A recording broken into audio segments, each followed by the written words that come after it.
Rain poured relentlessly that night, painting the small town streets in silver streaks under flickering streetlights.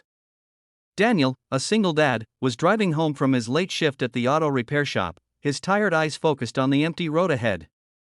His 7-year-old daughter, Lily, slept peacefully in the back seat, her small hands still clutching the stuffed bunny she never let go of. It was just another long night for Daniel until he saw her daughter. A young woman sat motionless at the bus stop, drenched from head to toe, her clothes clinging to her frail body. Something about her didn't look right, her legs didn't move, even when the cold rain whipped across her skin. Daniel slowed down, rolled down his window, and called out, "Miss, are you okay?" She didn't answer at first, her eyes distant and lost. When she finally turned her head, he saw tears blending with the rain on her cheeks. I missed the last bus," she whispered, her voice trembling. "But it doesn't matter. I have nowhere to go." That line hit Daniel like a punch to the chest. He looked at her, too young to be this broken, too beautiful to be this hopeless. Something in her eyes reminded him of the nights he spent holding his crying daughter after his wife died. He pulled over completely, stepped out into the rain, and walked toward her. "Come with me," he said softly. She blinked, startled. I can't walk," she murmured, her voice cracking. Daniel looked down and saw the old wheelchair beside her, half rusted and missing one handle. He didn't hesitate. He lifted her gently, his jacket soaking instantly, and carried her to the car. Lily stirred awake as he placed the woman carefully in the front seat. "Daddy, who's that?" Daniel glanced in the mirror, forcing a small smile. "Someone who needs our help, sweetheart." By the time they reached home, the rain had turned to a soft drizzle. Daniel made her a cup of tea and handed her a blanket.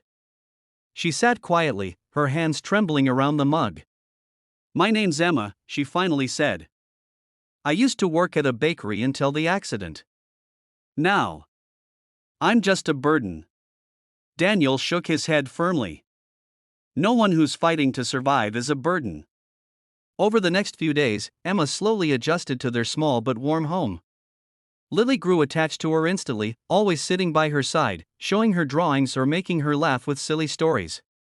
Daniel fixed her wheelchair, repaired its brakes, and even added a small basket to the front. He didn't understand why he felt so drawn to her, but every time she smiled, it felt like light breaking through a lifetime of clouds. Then one morning, Emma confessed something that broke Daniel's heart. "Before you found me, I'd been sitting there for hours," she said softly. "No one even looked at me. Not one person stopped. I thought maybe the world was done with me." Daniel's hands tightened around the coffee mug. "Well," he said gently, "the world wasn't done with you, it just sent you to the right door." Weeks passed, and the little home began to feel alive again. Daniel found himself waking up earlier, cooking breakfast with Emma, listening to Lily's giggles echo through the kitchen. But deep inside, Emma battled guilt and fear. She didn't want to stay forever, afraid she'd only be a reminder of brokenness in their lives. One night, she packed her small bag quietly, tears in her eyes. As she wheeled herself toward the door, Daniel's voice stopped her. "Where are you going?" She froze, not daring to turn around. "You've done enough.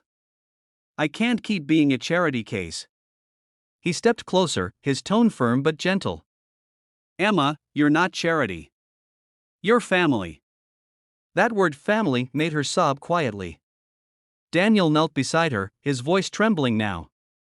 "You saved me too, Emma. Before you came, I was just surviving. But now, I feel like I'm living again." For the first time in years, Emma let herself cry freely. She stayed. Months later, life looked different. Emma began selling handmade pastries online, with Daniel's help. The small business grew, and laughter became a daily sound in the house. Lily often ran between them shouting, "We're the best team ever." One afternoon, as golden sunlight filled the kitchen, Emma looked at Daniel and said, "You never asked me why I was sitting there that night." He smiled gently.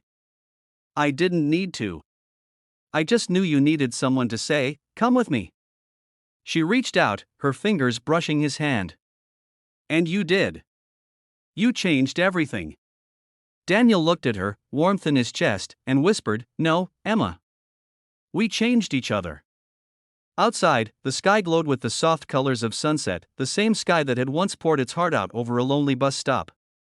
Only this time, it wasn't rain falling, but light, and that's how a single act of kindness turned strangers into a family and two broken hearts into one whole story of hope, love, and second chances.